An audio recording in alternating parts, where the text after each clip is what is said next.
que se passe-t-il avec les volcans et les tremblements de terre? Okay? J'ai partagé ce post-là aujourd'hui parce que les images, elles sont juste incroyables. Des skieurs qui sont en train de faire du ski en dessous de Etna qui est en train de vomir de la lave.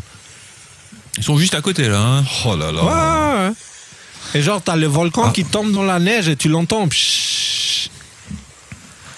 Faut se l'avouer, ils vivent une expérience incroyable. Oui, Ils vivent une expérience incroyable. Mais du coup, j'ai partagé ce post en disant, bah si vous avez suivi les lives, vous savez pourquoi je publie ça. Et du coup, apparemment, beaucoup de monde ne savait pas. Alors, pour faire simple, okay, on va faire une version courte de ça. Depuis le début de nos émissions en 2020, nous gardons un œil sur l'interaction entre la Terre et le Soleil. En gros, je ne vais pas vous la refaire, mais ça c'est un extrait d'une émission de 2023, je crois. On expliquait que le Soleil est en train d'entrer dans une activité pas si normale que ça. Le maximum solaire, il est vraiment très puissant et il arrive à un moment où la protection du champ magnétique terrestre, elle est réduite à des endroits jusqu'à 30%, ce qui est plus que conséquent. Okay? Et donc, on avait dit bien avant qu'on voit les aurores boréales en Europe, enfin plutôt en Europe du Sud, qu'on verra des aurores boréales à des endroits pas possibles, à des endroits où d'habitude il n'y en a pas. Okay? Bon, un an plus tard, on voit plusieurs fois par an des aurores boréales descendre jusqu'au sud de la France, voire au nord de l'Afrique. Okay? Ça veut dire quoi? Ça veut dire que cette activité solaire qui vient maintenant et qui trouve une Terre avec un champ magnétique plus faible, est en train de provoquer un mouvement dans le cœur de la Terre. D'une certaine façon, imaginez ça comme deux aimants qui flottent dans le vide, okay, dans l'espace. Et ben, si on a un qui bouge, il va automatiquement faire bouger l'autre. Et d'habitude, le champ magnétique terrestre provoque des réactions qui font que ce n'est pas aussi fort que d'habitude. Mais là, du fait que le champ magnétique terrestre est affaibli parce qu'il semblerait que le pôle est en train d'aller de plus en plus vers, on va dire, le nord-ouest, partir du Canada, aller vers la Russie, quoi. Toutes ces choses-là crée un contexte où, au sous-sol de la Terre en ce moment, il y a plein de choses qui se passent. Il y a même un article qui est apparu en 2021-2022 qui disait qu'actuellement, les scientifiques ont remarqué que le noyau terrestre a cessé de tourner. D'accord? Le champ magnétique terrestre se produit par le mouvement qui se passe entre le cœur métallique et un noyau avec un métal différent qui l'entoure. Okay? Et du coup, le mouvement entre ces deux métaux crée ce champ magnétique, mais il semblerait que le noyau de la Terre, enfin le cœur de la Terre s'est arrêté. Okay? Ça, forcément, ça provoque des changements au niveau de toutes les choses au-dessus, qui par inertie continuent à tourner, mais voilà.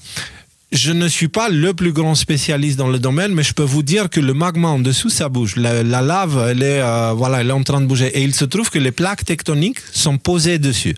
Okay? Les plaques tectoniques qui sont posées dessus, forcément, elles vont se mettre à bouger. Ce qui va provoquer des tremblements de terre et réactiver des volcans endormis depuis très longtemps. Okay? Il y a aucune science mystique ou quoi que ce soit là-dedans. C'est aussi simple que ça. Le Soleil entre en hyperactivité à un moment où la Terre est en train de changer ses pôles et est en train de... Ça peut prendre longtemps, mais en tout cas, le champ magnétique est plus affaibli. Ça provoque des changements sous la Terre. Du fait que la lave se met à bouger, à tourner dans tous les sens, ça provoque des changements au niveau des plaques tectoniques, ce qui provoque des tremblements de terre, des volcans. Voilà. C'est quelque chose qui arrive régulièrement à l'échelle de l'histoire de la Terre, mais pas régulièrement à l'échelle de la civilisation humaine. Tu vois, on n'a pas vu encore ce genre de choses, nous, en tant que civilisation connue. On a entendu parler des histoires du passé, des choses comme ça qui se sont produites. Et voilà ce qui est en train de se passer. Et dans les émissions Y-Files ici, on avait... voilà, c'est ça l'émission. Ça, c'est un extrait de cette émission-là, l'Appel du Soleil, où on explique aussi l'aspect spirituel de la chose. Okay?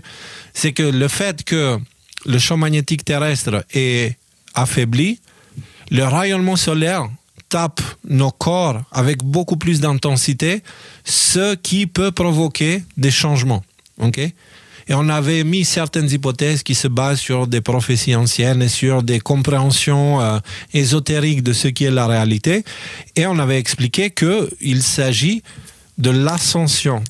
Nous sommes appelés à nous améliorer pour que nous puissions nous adapter à cette nouvelle fréquence vibratoire de la Terre entière.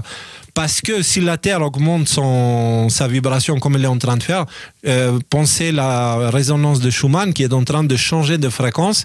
La résonance de Schumann qui est une fréquence qui est provoquée par... là, on entre dans beaucoup de détails, ça devient trop technique. En tout cas, il y a une chose qui s'appelle la résonance Schumann qui avait une certaine fréquence plus ou moins fixe pendant très longtemps, qui maintenant est en train de monter, d'aller plus haut.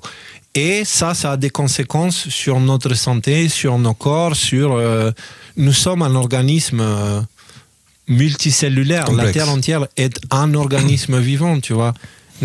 Voilà, si on va même par là et qu'on rentre dans le délire un peu mutation, il y a peut-être accès aussi à un certain nombre de pouvoirs qui sont présents de manière latente chez nous, auxquels on n'a pas accès, qui pourraient se débloquer. Et puis justement, la télépathie et des choses comme ça sont des choses qu'on commence à développer, comme vous avez pu le voir tout à l'heure au début de live avec Léo. Là. Exactement.